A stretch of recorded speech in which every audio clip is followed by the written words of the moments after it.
السلام عليكم ورحمة الله. أهلا بيكم في أكلة ماما.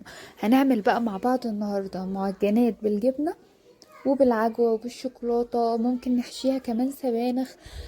بصوا الحشوة اللي تفضلوها وتحبوها. المعجنات دي أصلا فلسطينية، فالحشوة المشهورة عندهم السبانخ والجبنة. نقول بسم الله ونبتدي بمقاديرنا السهلة والبسيطة. علشان أعمل المعجنات دي أنا محتاجة 5 كوبايات من الدقيق المنخول، عليهم رشة من الملح، ومحتاجة معلقة كبيرة من السكر، ومحتاجة كيس من الخميرة. هقلب بقى المكونات الجافة وهنزل عليهم بقى ب5 معالق من الزبادي، ومعايا كمان مية للعجن.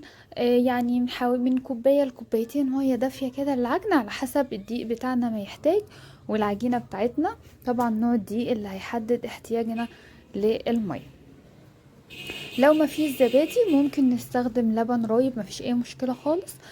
حتى لو لبن عادي ممكن نضيف له خل، معلقة كبيرة من الخل، ونسيبه كده بس يروب شوية ونبتدي نشتغل بيه. وده اللي انا عملته، انا اشتغلت بلبن حليب عادي وعليه خل لان ما كانش متوفر عندي زبادي.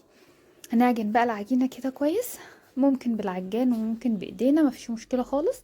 احنا عجناها بايدينا وزي ما احنا شايفين. او نسيت اقول لكم ان احنا محتاجين كمان تلت كوباية من الزيت، زيت زيتون او زيت عادي زي ما تحبوا، ده في العجن.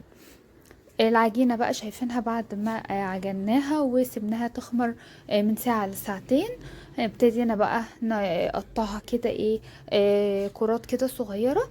وهبتدي بقى افرد كل كرة كده واحط الحشو بتاعي. انا هنا حطيت شوكولاته، طبعا ده اساسي عشان الولاد لازم شوكولاته. هبتدي بقى اقفل زي ما احنا شايفين كده من بعد النص بشويه. هبتدي ان انا اقفل الحروف بتاعتي، وبعدين هاجي بقى عند الحرف اللي تحت او الطرف ده، وهبتدي ان انا اشده لبره شويه واشبك الحروف في بعضها. يعني هو هيكون مديني شكل قلب شويه كده في النهايه، يعني شكله لذيذ. واجمل ما في المعجنات دي انها بتفكرنا باهلنا في فلسطين، ربنا يفك كربهم يا رب وينصرهم. ده الشكل النهائي كده للمعجنات. هبتدي بقى اخلص الكمية بتاعتي، وزي ما قلت لكم الحشوة زي ما تحبوا.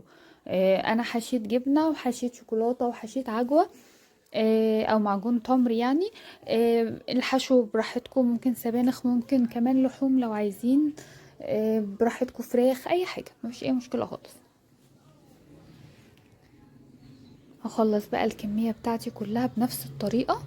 هحط الحشو بتاعي ومن زي ما احنا شايفين كده من بعد النص بشوية هبتدي ان انا اقفل الطروف يعني شبه الكونو كده. وبعدين هشد الطرف الاخير ده، هسحبه شوية لبره، وهبتدي الم الاطراف كلها على بعضها واقفلها كويس جدا. وده الشكل بقى النهائي كده.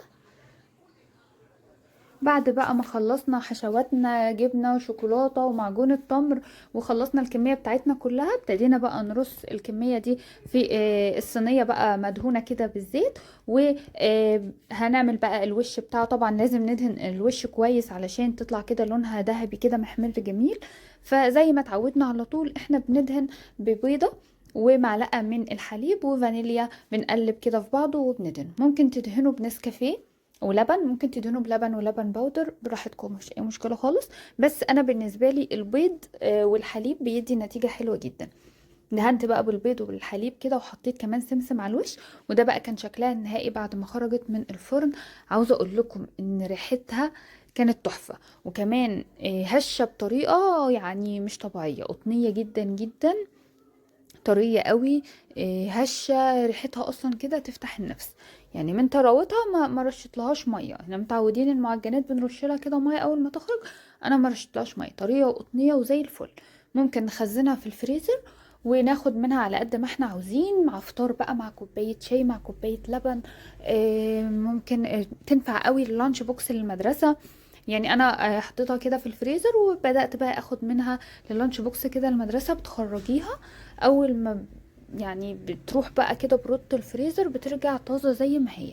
وممكن كمان تحطيها في الميكروويف او فرن الكهرباء كده تسخن خفيف قوي، كمان هتبقى طعمها تحفة كأنك لسه عاملاها حالا. عاوزه اقول لكم كمان ان انا عملت بقى شويه مينو مولتو كده بالعجين وبالحشو ده، كان تحفه طري وجميل. العجينه احلى حاجه فيها ان ممكن تشكليها زي ما انت عاوزه، يعني ممكن تعملي منها كرواسون، ممكن تعملي باتيه، ممكن تعملي اي معجنات انت عاوزاها. عجينه طريه وحلوه قوي معاكي. لو عجبتكم الوصفه ما تنسوناش بلايك وشير وسبسكرايب للقناه، واستناكم فيديو جاي على خير من اكلة ماما. سلام.